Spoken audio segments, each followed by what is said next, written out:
Nietzsche did not fight depression with the language of doctors. He wrote as if his soul were on fire. He didn't describe pain as a symptom, but as a sacred initiation. While he whispered, "God is dead," the world mistook him for a rebel. But in truth, he was grieving, mourning the collapse of old meanings that nothing new had yet replaced. And this too lies at the heart of what Carl Jung later called the dark night of the soul, the moment when the old structures of the ego collapse, forcing us to confront the darkness within. In this video, we will not try to heal depression in the conventional sense. Instead, we will understand it as a transformative journey, a sacred calling inviting you to step into the ruins of your own being, not to die, but to be reborn. Stay with me, not to be healed, but to be transformed. This is not a journey out of the darkness, but a lesson in how to walk with it. Because you are not only the light you aspire to be, you are also the totality of the light and shadow you dare to face. Depression is not the end of the road. It's the knock on the door. In modern culture, depression is often seen as a system error, something wrong that needs to be fixed. But what if we change the lens? What if depression isn't a malfunction, but a summons, a calling from a forgotten part of the soul trying to find its way back home? Friedrich Nietzsche, amid physical and spiritual torment, did not try to escape the darkness. He walked into it. He wasn't trying to feel better. He was trying to understand, where does this pain come from?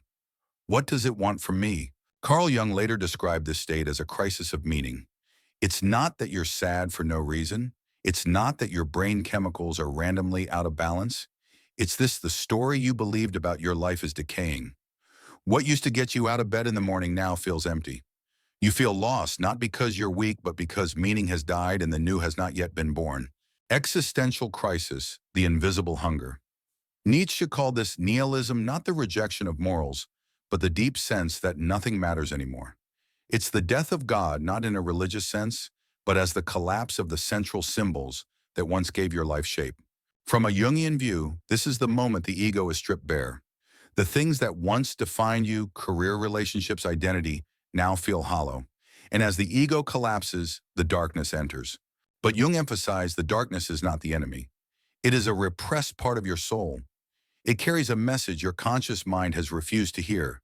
And in every episode of depression, that message whispers, something within you is trying to be born. But it can only emerge after the old has fallen apart. The untold story, when the soul calls you home. Modern Westerners are caught in a linear script: live, achieve, be happy. But both Nietzsche and Jung saw life as cyclical, like the ancient rites of passage: departure, descent, rebirth. Nietzsche, though he never used therapeutic language, was living what Jung would later call the descent into the underworld. In Greek myths, this is where the hero meets their greatest darkness, only to return with sacred fire. And in reality, many people experiencing depression are walking a modern version of that journey. When you lose a job, you don't just lose income, you lose meaning. When a relationship ends, it's not just the person you lose, it's the story you once believed about yourself. When you sit in the dark, numb to everything that once brought you joy, that's the soul waiting for you to return. Depression isn't the absence of emotion, it's the cry that's been silenced for far too long. When the old self dies, the true self begins. Jung believed depression is a calling from the self, the deeper center of your being, beyond ego and social identity. When the old self falls apart, pain arises not because you're broken, but because a soul structure has outlived its time. And that pain is the pressure preparing something new to be born, like a cocoon dissolving so the butterfly can emerge. There's nothing wrong with the cocoon; it once served a purpose. But if you stay in it forever, you'll suffocate.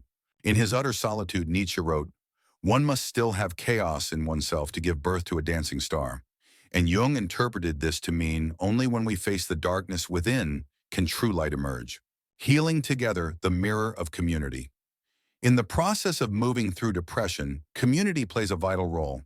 Jung wrote, individuation doesn't mean isolation, but integration with others as mirrors of the self.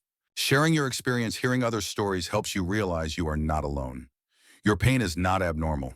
You are part of the human journey where every soul must walk through its dark forest to rediscover its unique light. Jung also suggested working with symbols, dreams, images, acts of creation. What we often call art is actually the language of the soul. When words no longer work, images begin to speak. Let me ask you this. If your current pain was a messenger, what message would it be trying to deliver? When the old story no longer fits, are you willing to write a new one? Comment below if you've ever gone through a loss of meaning and how you found your way through. Together, we're rewriting the story of depression not as a disease, but as a sacred rite of rebirth. In the spiritual darkness Nietzsche called nihilism, he did not fall into silence. On the contrary, he let his trembling hand write, not to explain, but to keep his soul from dissolving. Amidst physical pain and absolute isolation, he found three tools, like guiding stars for those lost in the night. 1. Amor fati, love your fate. Nietzsche's famous line, "My formula for greatness is amor fati," that one wants nothing to be different, not forward, not backward, not in all eternity. Amor fati is not passive acceptance. It is an active response to fate, a wholehearted yes to life in its totality, including loss, failure, and seemingly meaningless nights. In Jungian therapy, this mirrors the phase of embracing the shadow. It's the moment when you stop asking, "Why is this happening to me?" and begin asking, "What is this trying to teach me?" A new doorway opens.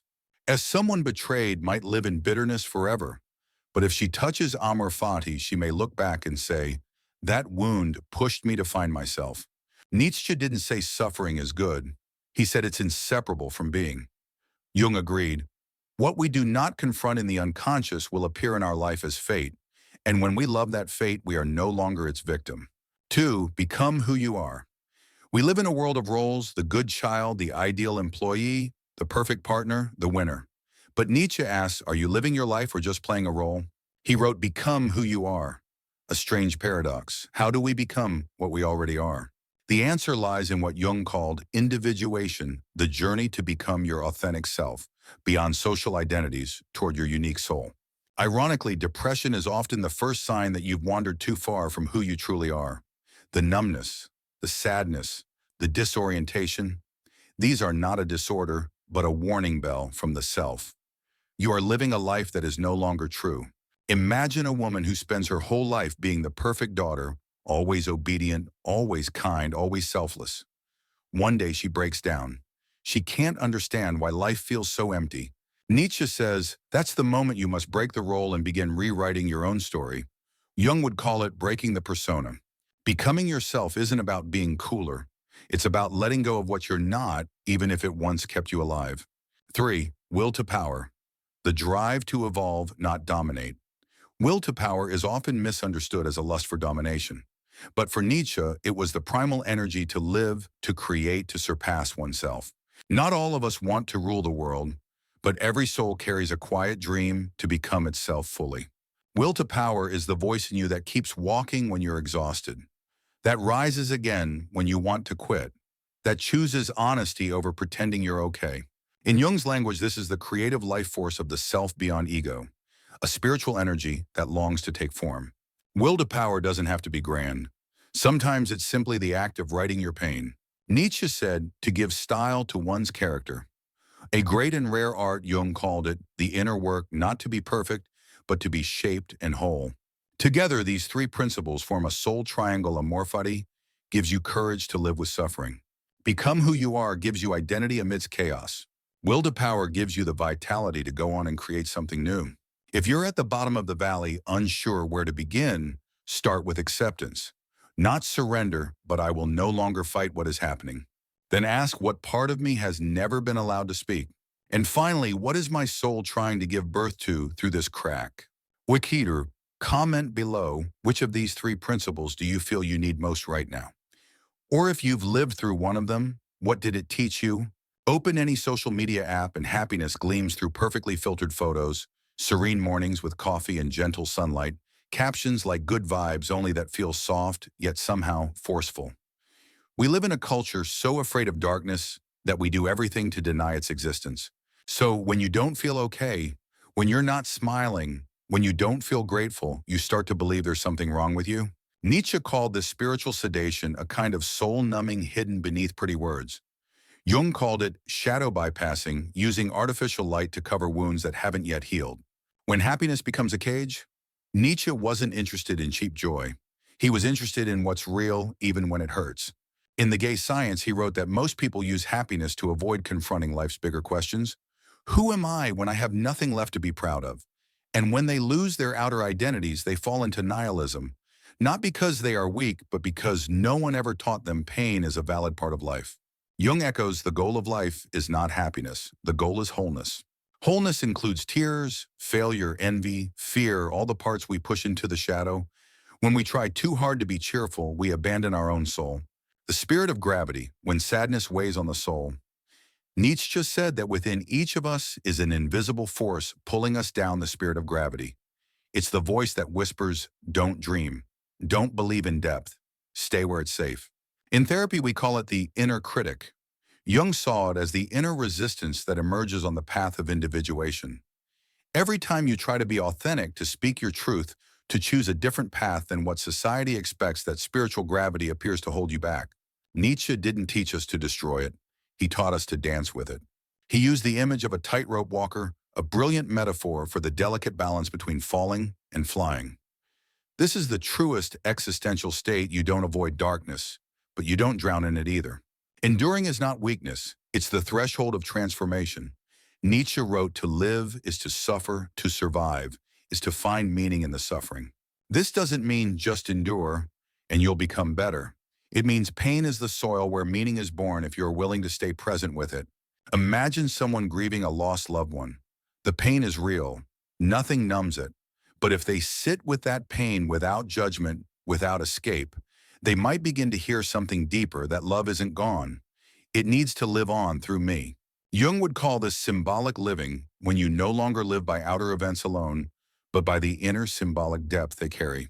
Let go of positive thinking. Step into conscious suffering. One of modern society's great illusions is if you think positively enough, you'll escape all hardship. Nietzsche and Jung both rejected that. Nietzsche said truth always includes chaos. A healthy mind isn't one that avoids paradox, but one that can hold it. Jung added, only when you allow the darkness to exist can the light truly enter. Healing doesn't come from feeling better, it comes from becoming more whole. Imagine this: one day a metaphysical being appears before you and says, you will live this life again, every detail, every breath, forever. Nothing will change.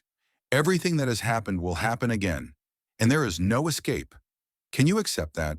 This question, strange as it may sound, is at the very heart of Nietzsche's philosophy. It's not just a thought experiment, it's a soul-shaking spiritual rite. He called it eternal recurrence, when time is no longer linear. In our modern world, we live as if everything is moving forward, but eternal recurrence flips that illusion. If nothing new ever came, could you still say yes to your life? This isn't about fate. It doesn't mean you will live again. It's asking, are you living this life as sacred, or just treating it like a rough draft? Carl Jung saw eternal recurrence as an archetypal pattern and inner cycle. When you refuse to learn a soul lesson, it returns, not because the universe is punishing you, but because your soul isn't yet whole. A soul trial: could you relive this life? This is not a comfortable question. It exposes the gray areas you'd rather not face. How much of your life is truly your choice? How many meaningless days have you let slip by waiting for life to go back to normal? Are you loving, creating, living, or just surviving behind a screen? Eternal recurrence calls you back to existential presence, living each moment fully as if it's the first and last time. In psychotherapy, this mirrors the shift from emotional avoidance to fully embodied experience, being present with every feeling, every decision, every breath. Real-life example: when wounds repeat. Imagine someone who keeps ending up in emotionally abusive relationships. The faces change, but the pattern repeats. Jung would say, that's an unintegrated shadow, a part of the soul crying out to be seen. Eternal recurrence isn't just an abstract idea. It shows up as recurring dreams, emotional déjà vu, lessons unfinished. When you live unconsciously, you repeat patterns. But when you live with awareness, each cycle becomes a deeper spiral of awakening. From why is this happening to me to how would I live if this were forever? Here's where Nietzsche and Jung meet. Both believed in suffering. The true soul begins to speak. You don't need all the answers. You just need one thing: the courage to live as if what you do today will echo forever. If today you fight with someone you love, would you want to relive it? If today you work out of fear instead of passion, could you keep doing it forever? If today you say no to your dream, are you willing to replay that refusal eternally? Reshape your life, redefine meaning. When you embrace eternal recurrence as a life principle, something shifts. You stop postponing what truly matters. No more someday. Every moment becomes sacred. You become radically honest. No more pretending. No more pleasing others at the cost of your soul. You make beauty out of pain. If life must repeat, let it be filled with symbols, with meaning. You start to write paint, create love with eternal awareness. Imagine you're living a single day and it will repeat forever. Would you live it differently? And if yes, what is stopping you from living like that today? Perhaps the strangest thing you'll discover after walking through all that darkness is not that you've changed, but that you've returned to yourself. You are no longer the one running from pain. You are the one who knows how to sit with it, breathe through it, and listen to what your soul has always whispered. This pain didn't come to destroy me. It came to give birth to me. Nietzsche named the abyss. Jung lit a torch within it, and now the rest belongs to you. You don't need to be okay. You need to be real. In a world racing toward false happiness, your decision to pause and feel is a radical act. Every bout of depression isn't a system failure. It's a soul's call for something more real. Every time you ask, what is the meaning of this life? It's not a crisis. It's an invitation into depth. And every time you feel like you're falling, maybe it's the first time you're falling out of illusions that no longer fit. The real journey begins after this video. You could turn off the screen, go back to work, re-enter the loop. But if something inside you is awakening, don't turn away. Rewrite your story. Ask what in your life is truly yours. Look at the shadow you've avoided. And most of all, don't walk this path alone. Jung once said, the path to the self cannot be walked alone. We need community. We need sacred spaces to ask uncomfortable questions, not for ready-made answers, but to hear our deeper truth. Now it's your turn. Tell me, what part of this video made you pause a little longer? Was there a line that felt like it spoke the words your soul hadn't found yet? Or maybe, what inside you still remains unnamed? Leave a comment below, not as a technical gesture, but as a small ritual offering your truth to connect with the truth in others. If this video resonated with you, don't just watch. Subscribe to the channel so you won't miss future deep conversations like this. Every video is a breath for the soul, not to entertain, but to remind you of the parts you're forgetting. Share this video with someone in the dark, not to rescue them, but to let them know they are not alone. You are not here to chase the light. You are here to become the light that knows its own shadow. And when you begin to live as if this life will repeat forever, that's when you're truly alive.